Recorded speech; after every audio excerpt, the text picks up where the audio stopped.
I quote, and I fixed the camera. Here we go. If the world were merely seductive, that would be easy. If it were merely challenging, that would be no problem. But I arise in the morning torn between a desire to save the world and savor the world. It makes it hard to plan the day. But if we forget to savor the world, what possible reason do we have for saving it? So in a way, savoring must come first. This poignant observation is from E.B. White, the author of Charlotte's Web. And I really appreciate the paradox that he wrestles with here.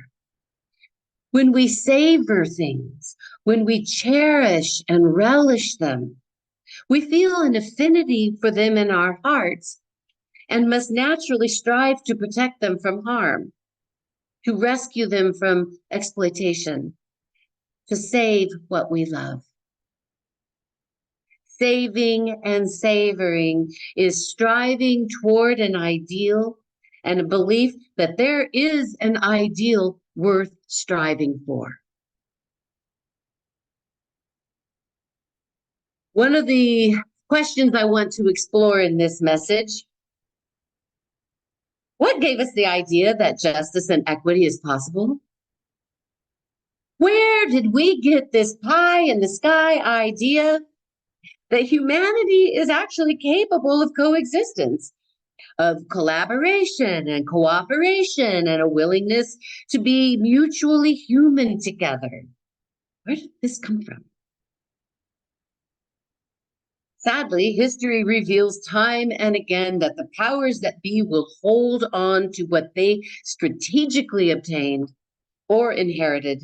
They will dig their heels in and further deepen their commitment to their privilege, should it be threatened, and their authority, should it be questioned.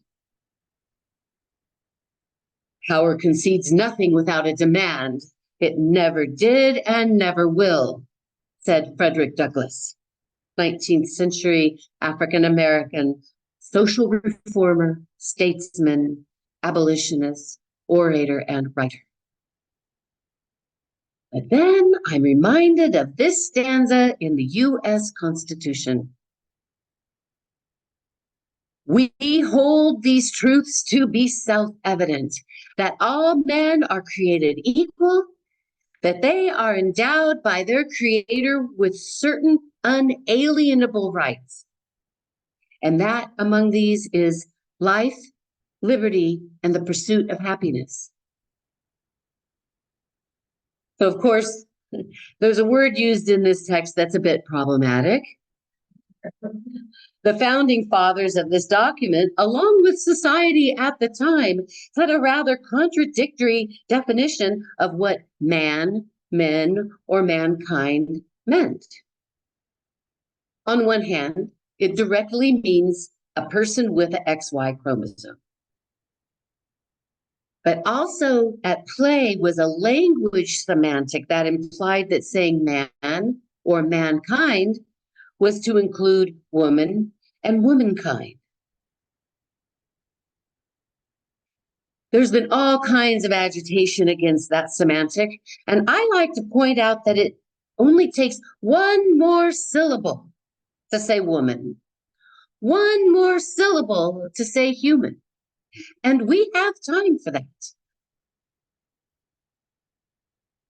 But what I really agitate against, particularly, is calling humanity man or mankind, is that it is clearly patriarchal, which is a hierarchical paradigm that holds male above all other genders. And this has caused all kinds of trouble. I won't go into that today. So, but when the founders crafted the Constitution, they really wanted life, liberty, and the pursuit of happiness for themselves.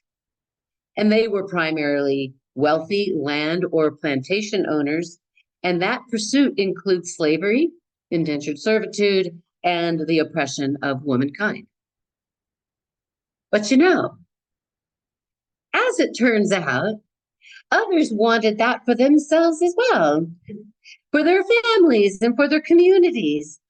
Imagine that. Citizenship in the land of the free and the home of the brave includes the pursuit of happiness. And this, I propose, is the heart of the justice movement in the United States.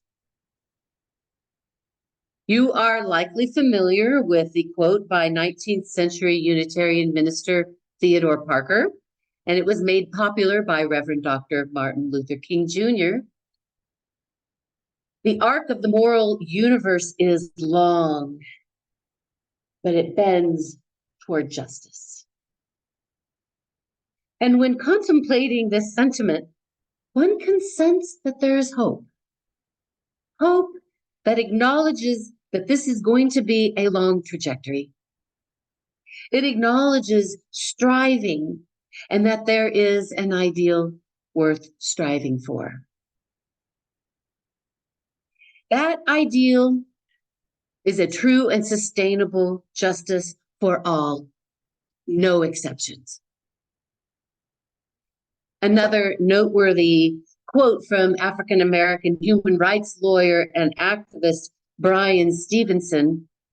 And as an aside, he was the Ware lecturer for the General Assembly in 2017. And if you're inclined, I encourage you to go and find his lecture. It was brilliant. The opposite of poverty is not wealth, it's justice. Quite simply, justice is rooted in the concept that individuals are to be treated in a manner that is equitable and fair, nothing less. February is Black History Month, and so I want to lift up the ongoing call for racial justice for African Americans. It did not start with the civil rights movement in the 1960s, but that tumultuous time in US history still rings loudly with its struggles, its achievements, and its continued necessity. So as a refresher, the Civil Rights Act of 1964 prohibited discrimination based on race, color, religion, sex, and national origin.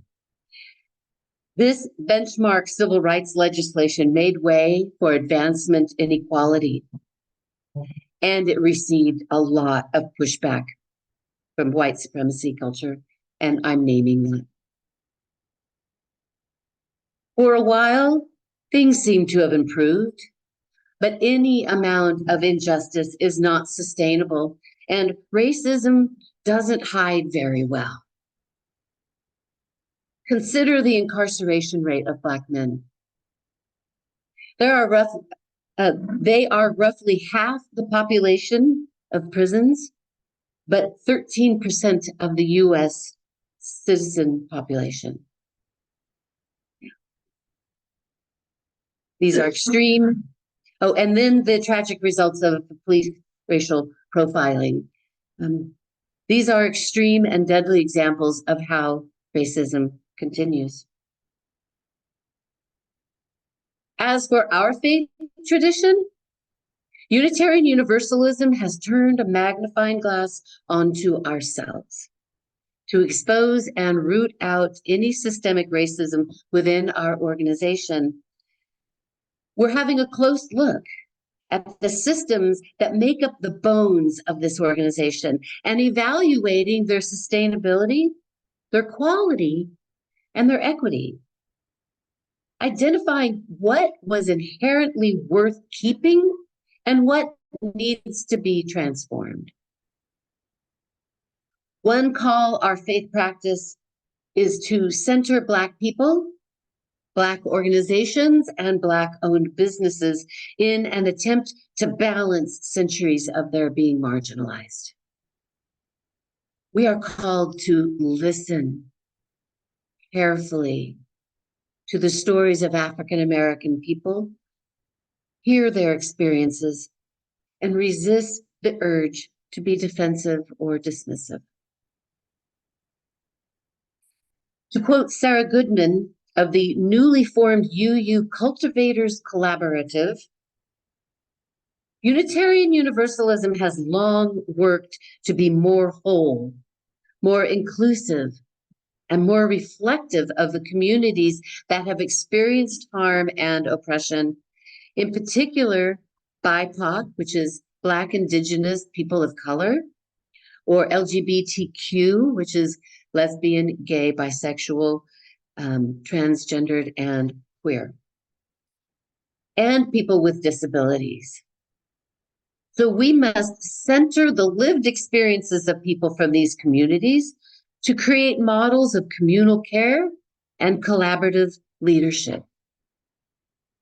Yes, we must. Within the Unitarian Universalist Association are two organizations that do just that. DRUM, D-R-U-U-M-M, is Diverse and Revolutionary Unitarian Universalist Multicultural Ministries. And this is, I quote, a UU People of Color ministry and anti-racist collective bringing lay and religious professionals together to overcome racism through resistance and transform Unitarian Universalism through multicultural experiences. And then there's BLUE, Black Lives of Unitarian Universalists. And I want to share their three goals. Expanding the power and capacity of Black UUs within our faith, providing support, information, and resources for Black Unitarian Universalists, justice making and liberation through our faith.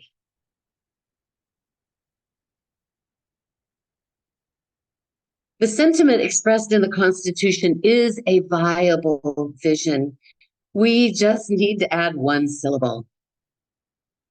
We hold these truths to be self-evident, that all humans are created equal, that they are endowed by their Creator with certain unalienable rights, that among these are life, liberty, and the pursuit of happiness. There is so much in the world that is beautiful, that is whole and life-affirming and sustainable. When we honor and we treasure the qualities of life that simply work, we take care of it. And in doing that, we take care of ourselves, our families, our communities, our state, our country, the world, the universe. The sky's the limit. E.B. White suggests that savoring must come first so we can be clear about what we are saving and filled with the capacity to care for all that we can. And it's important to be vigilant and to have awareness around the ills of racism, inequality, injustice. We will always have to work on that. It's an ongoing task because there is a lot of history and human propensity to overcome. So, we who believe in freedom cannot rest until it comes, because justice, equity, compassion in human relations is an ideal worth striving for.